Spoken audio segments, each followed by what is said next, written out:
तुम्ही जर हेल्दी आणि फिट राहण्याचा प्रयत्न करत असाल तर हा व्हिडिओ तुमच्यासाठी.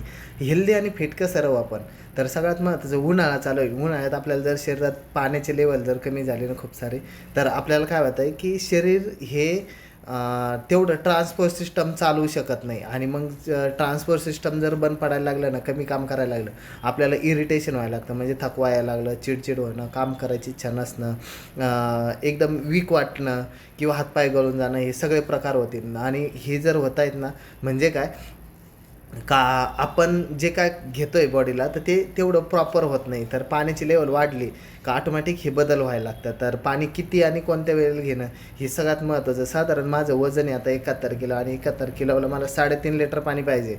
पण मग मला मी जर बाहेर जाणार असेल, कुठं बाहेर फिरणार असेल, उन्हात फिरणार असेल, तर मला ते 3.5च्या प्लस 1 लिटर करणं गरजेचं आहे. का तर तेवढे पाण्याचे लेवल मेंटेन करणं गरजेचं आहे. जर मी तसं केलं तर मी हेल्दी आणि